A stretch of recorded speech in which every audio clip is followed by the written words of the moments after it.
Hi, welcome to another video. This is going to be Canterbury Drive test route number 4.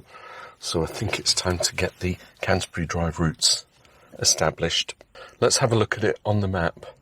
We leave the test centre and we're going to go round the Reims Way and then up towards Harbledown. We take a right into London Road. Then we do a little bit of navigating through the urban area. Then we'll get onto the Whitstable Road, past the university, and then we're coming down through Rough Common, back onto the Harbledown bypass, back down towards the city, jump on the A2 to Bridge. We get up onto the Beaksbourne Road and then double back on ourselves past the Old Gate Inn, down the New Dover Road and back here to the test centre. It's about a 30-minute drive, so it should be fun. Obviously what we're going to do is look for hazards. Now I will reiterate, I'm not a driving instructor, I just do these for my pleasure, but I've discovered that people enjoy watching them and actually that they are helpful, so, you know, it's something I love doing. Our worst enemy is impatience. We're driving in a city and we're going to encounter drivers who are hesitant in as much as, and we do it all the time, we're driving along and we think, oh no, that's my junction, I should have gone there, slam on the anchors, or they approach a junction really slowly because they're not sure if they should be going in. That's all about your control of your emotions and stuff. So we leave the test centre. Turn right. So the first thing we've got to do is watch out for pedestrians because we are crossing a footpath. And keep our eyes out for those pedestrians. Clear to my left, clear to my right. Let's do this. At the traffic lights, continue straight on. So because we're going straight across, we're going the right-hand lane. Or do we know we can go in the left-hand lane?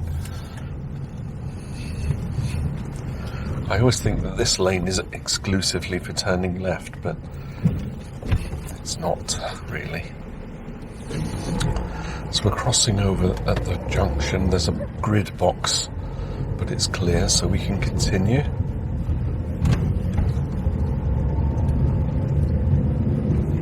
Lots of congestion along here because the cars are all queuing to go right. At the roundabout, take the first exit. And of course we're going left, so we can stay in this lane.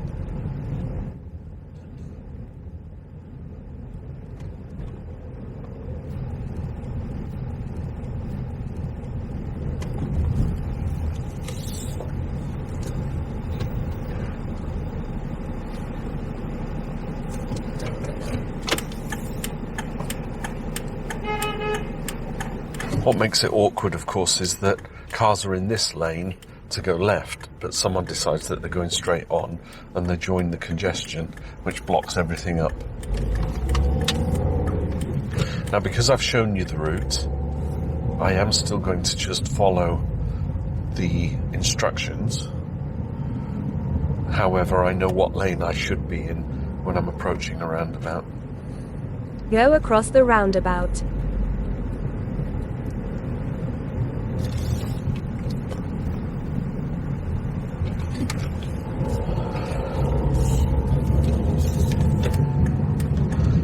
To indicate on roundabouts, please, if you're just coming off at the junction.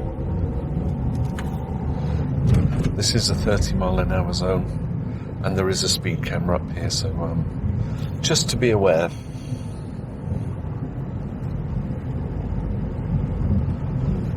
One thing I was taught when I was learning to drive and I was taking my test, and I did pass first time, was that every time the examiner gives you an instruction, use that as a hint to look at your mirrors. So if he goes, go straight ahead, go left, just look at your mirrors. You should be doing so anyway, but... Go across the roundabout. So we're going across the roundabout.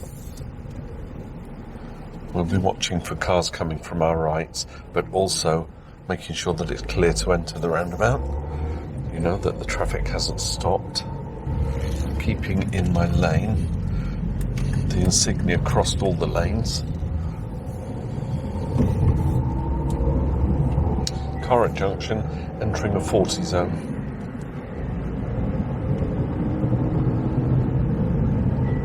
Taxi's coming over. Trying to keep my distance here in case anyone stops suddenly. At the roundabout, take the first exit.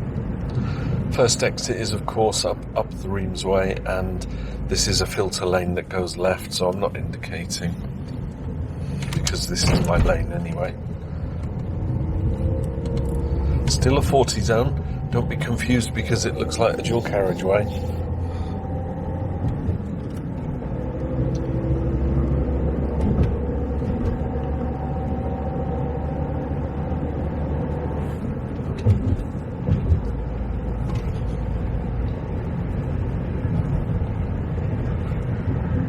At the roundabout, take the third exit.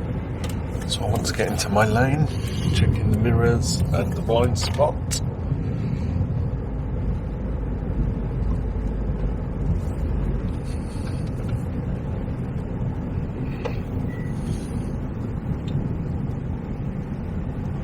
Someone doing a U-E, too impatient to go around the roundabout.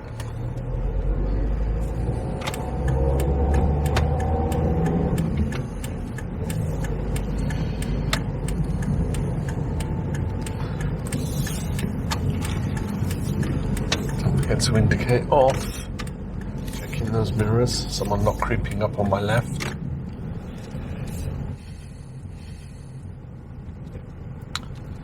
So we get some more congestion. Don't block the junction.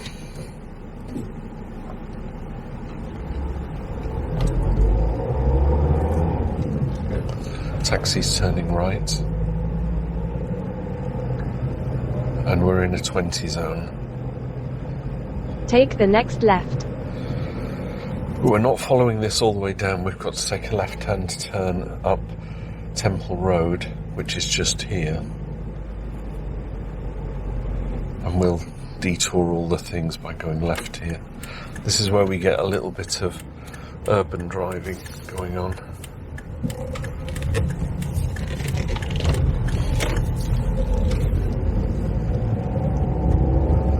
So our hazard observation here is parked cars, doors opening, all that kind of stuff.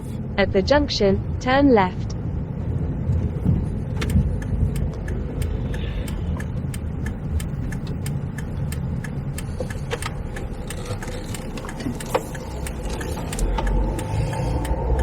Take the next right.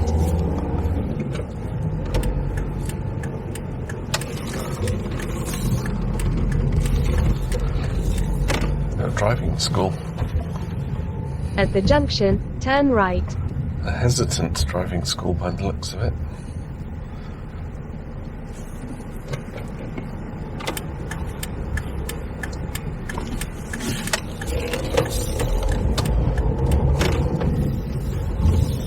More cars parked on our left here. Car coming.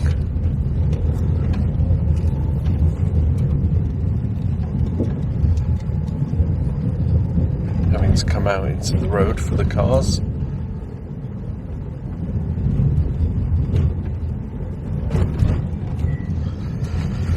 Right, I'm going to give way to this red car because I'm not sure there'll be enough room after the parked cars. I did see him turning in.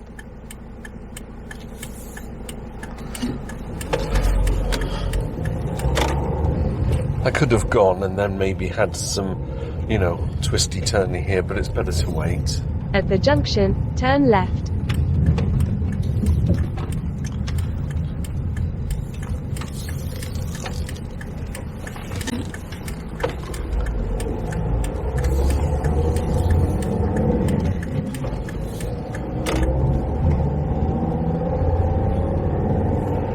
Take the next right.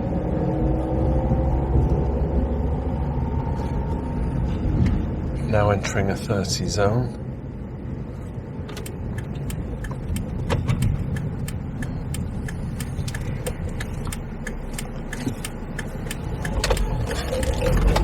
The route does like taking you around these little housing estates.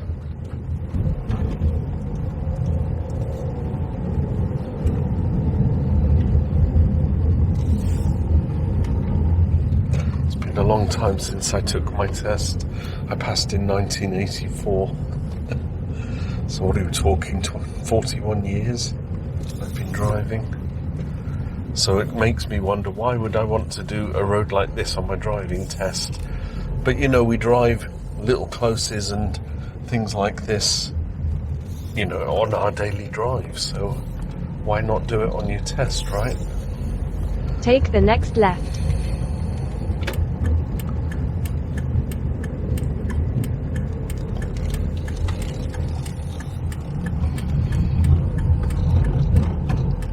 At the junction, turn right. I think this is what makes the road, or the route rather, quite a long one. But you might have done these during your lessons, you know, your driving instructor might have brought you round these roads. At the junction, turn right. So you would be familiar with them if they appear on your test. Back out onto the Whitstable Road. I think it's the Whitstable Road. And we're still in the 30 zone, so don't think about cruising up here. But the road goes all the way up now.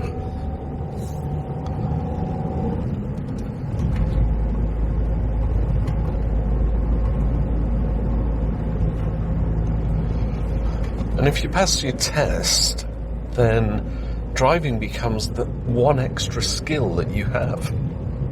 You know, you might be a sports person and you do lots of running. You might be great at mathematics and that's what you're studying. And you're going to become a professor of mathematics.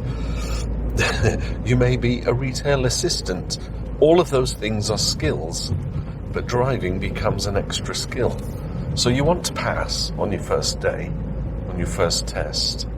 So like I said at the beginning, it's all about controlling any impatience that you might have. And just take a nice steady drive, follow the instructions, don't forget to use your mirrors all the time, and don't forget to indicate. And watch out for hazards. We've got pedestrians here. There's a car at the junction. There's a crossing but no one waiting. School up ahead. Still a 30 zone.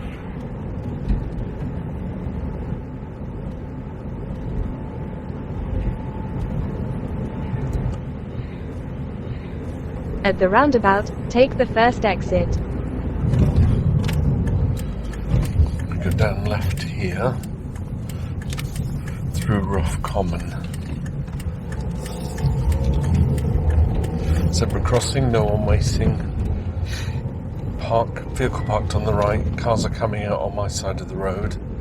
How many will give way, or how many will just expect that we can all pass, which we can do. Now I will give way here because I've got a big car and I don't think I can squeeze through here. Indicator on to let anyone know what I'm doing. Excuse me. Quite a bit of waiting here. It would be nice if the cars kept the gap closed, you know, so that I didn't have to wait so long. I'll wait for the motorcyclist. Don't need to squeeze him over. Gave me a nod. It can be frustrating, but remember what I said. Keep the impatience curbed. It doesn't matter if you're waiting on your test. You spend more time stationary, all good and well. Crossroads up ahead. Currently doing 25.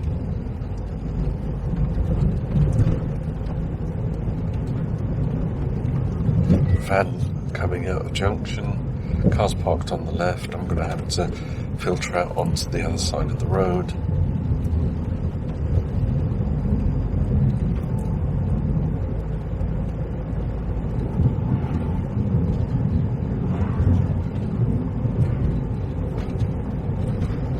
Rough Common.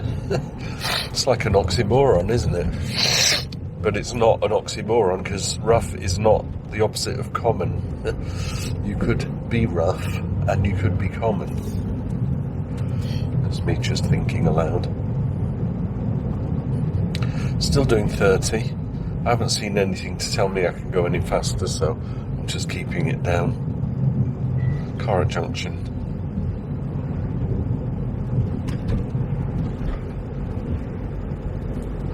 %10 decline. Is that how you say it? The hill declines. And it does. Look at this. It's like a racetrack. Nuremberg. 50 mile an hour zone. This is fun. At the junction, turn left. Turning left at the lights. Indicators on. Lights are green. Nothing running a red light. I'm good to go. Remember, we're in a 50 zone.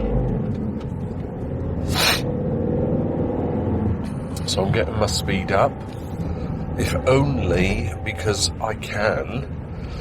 But it shows the examiner that you have confidence of driving a vehicle at a designated speed. You don't have to do 50, of course.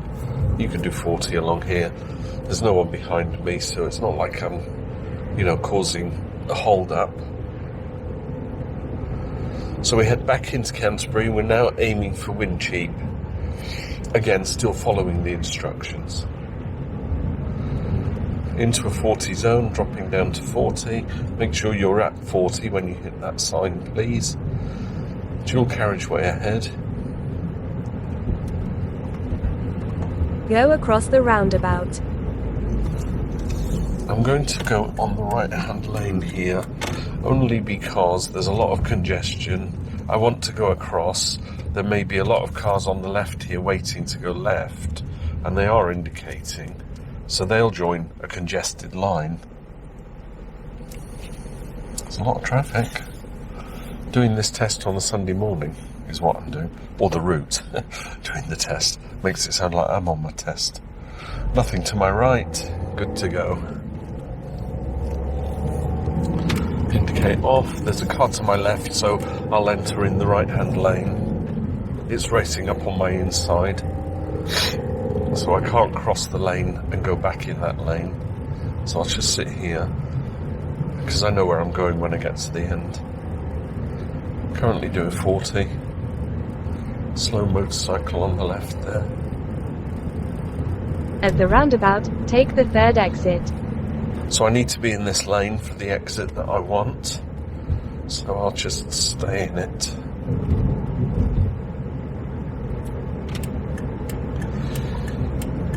I will give some raspberries for people who are not indicating.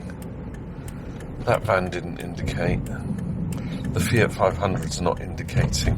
The Volkswagen in front is not indicating. Because they're allergic to their indicators, you see. I have to indicate off. Filtering into my lane.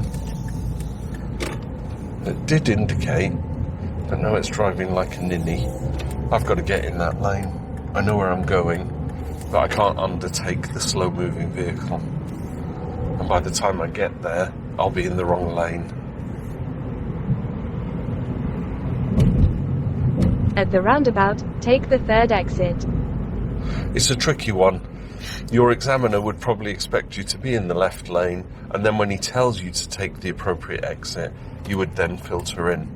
Me as a seasoned driver, I've just gone in this lane because I know what route I'm taking. But yeah, if you can, try and enter the lane on the left and wait for the instructions. Passat is not indicating. Double raspberry from me, clear to my right. I think it might indicate off. It indicated off, but didn't indicate on. What kind of driver is that telling you that they don't think they need to indicate approaching a roundabout? You have to tell people what you're doing.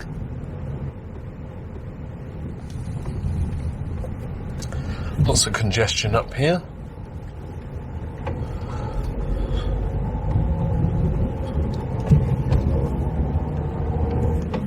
Lights are changing.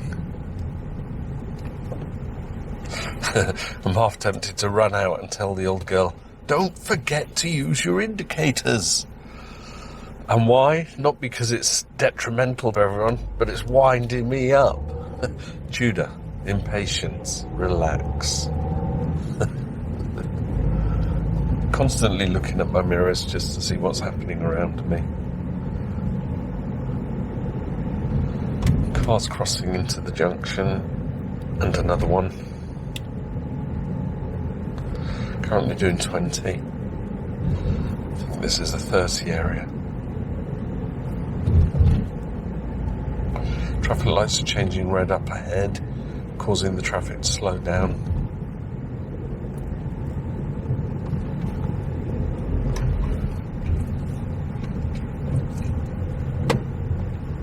I think for the most part, all I'm doing here is giving you the route. So as long as you familiarise yourself with it, I don't know, is it worth you asking your driving instructor, can you take me on one of the routes, please? You know, once you've accumulated your 20 or 30 hours that you need to learn to drive and you're ready for your test, then it might be just a case of saying, I'd like to spend my instruction money on doing one of the routes. I'm sure they wouldn't mind.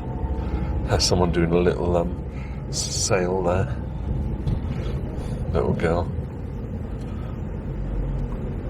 Lots of congestion, cars parked on the left. I'm having to kind of straddle the middle lane, the middle line.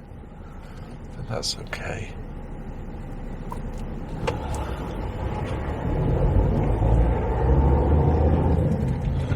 So with no instruction given, I'm just going to keep going across the lights, which means I want to be in the left lane. Let's assume I'm going to Ashford, although the route doesn't take us to Ashford. Little red car squeezing out.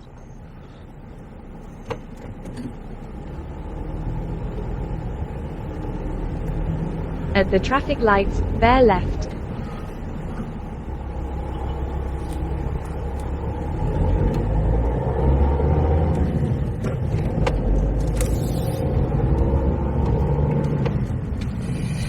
At the traffic lights, turn left.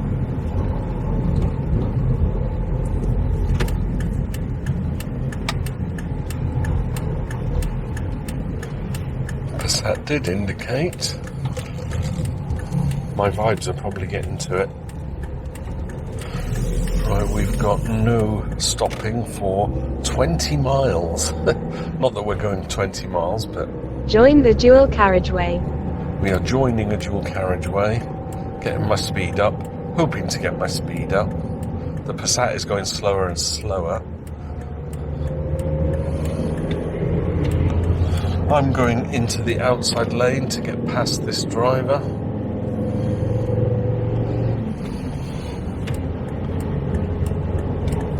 It was clear to do so, so I did. When you're doing your test, just stay behind it and then come out. Do as I say, not as I do. I've got a birthday party to go to at 1:30, so I'm trying to get the video done. Anyway, we're on to dual carriageway. It's 70 miles an hour. It's all good. Keeping lots of distance between the car in front. I'm currently doing 65 as it goes. I can see that I'm quite soon approaching the little Vauxhall Corsa there, so thinking about overtaking it, checking around, indicate, drift into the lane. I can get up to 70 to overtake.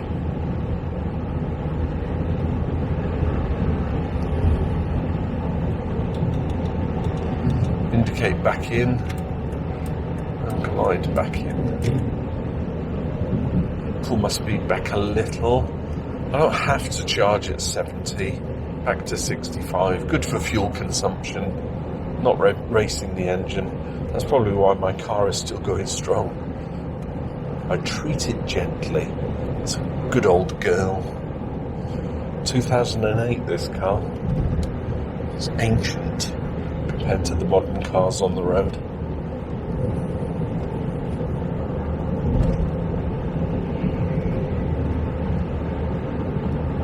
There's also that thing, if you're doing 70, you're tempted to creep up faster and do 75. And before you know it, you're doing 80.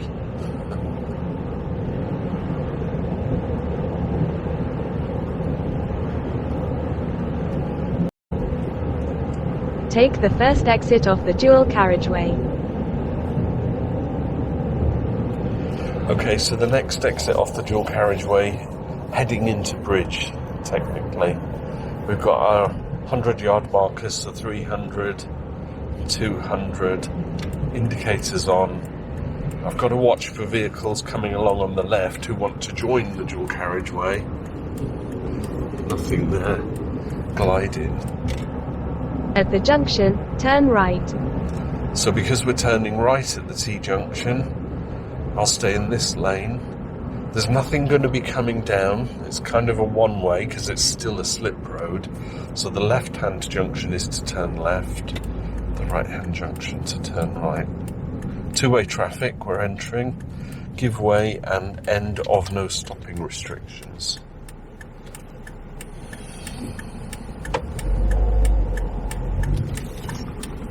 Clear left, clear right.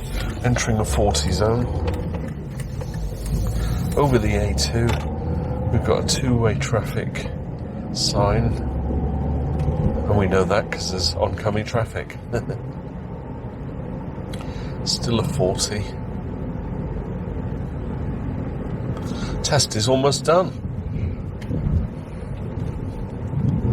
Kind of skirt past the outskirts of Bridge here. We've got a school up ahead, or children playing. At the junction, turn right.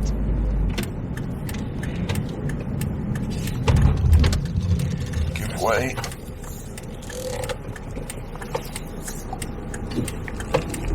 Clear both ways.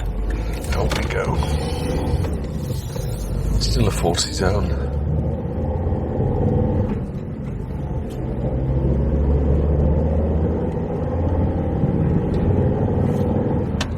I got on the clock, 29 minutes on the clock, but remember I started the video talking. Little Volkswagen jumped out there. National speed limit, two-way traffic. That one's turning off. We now enter into a one-way. We are joining, so we're on the slip road. The sign says we're joining the main carriageway.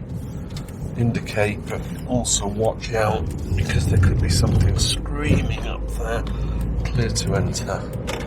I don't think you're expected to stop, you're expected to filter in, but if there's just one constant car after another, chances are you have to stop, don't you? Right, two-way traffic again, and cyclist in the road. You can see a white truck coming. Could be a hazard to overtake. I'm just going to watch because I want to give him enough room. I know I'll go past. Didn't want to chance it with the truck because if the truck had veered to its right, I might have ended up having to push left, you know, and then hit the cyclist.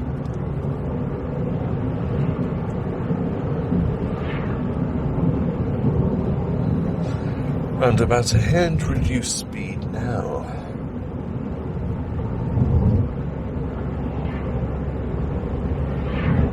At the roundabout, take the third exit.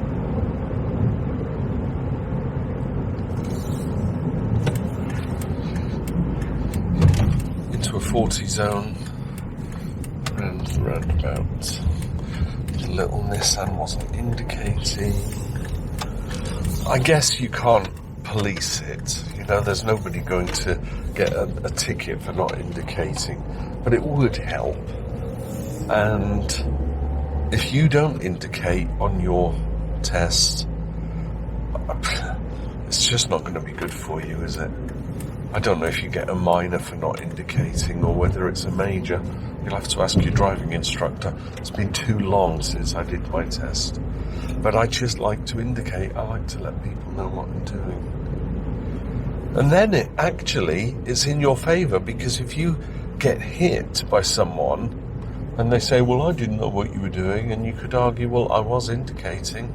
And if there are any witnesses that then see it, it's in your favour. It's not suggesting that you should think, for the worst case scenario, but we're in a 40 zone. I'm talking. I am aware of the speed. I'm currently doing 35.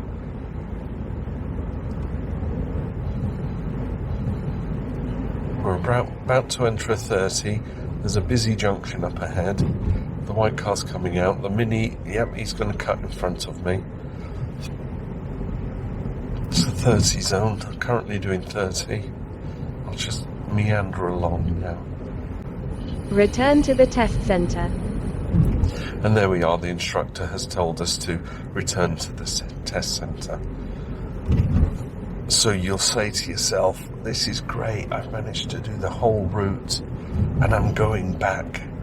I'm sure I've passed. I'm sure he's going to give me my driving licence. And I'm sure he is. I'm sure you did really well. We've got a car at the junction. Will he wait for me? Because there's a big enough gap. I'm indicating right because I'm going to turn into the drive test centre. No one on the pavement, so I don't have to give way to them.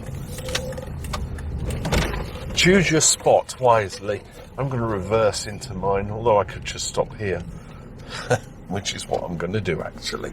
There you go. That was driving test route number 4, which I got off the internet. DVSA do not publish the driving test routes anymore, which is a shame, but there are sources on the internet, so just do if you're in Canterbury, type in Google, driving test routes for Canterbury.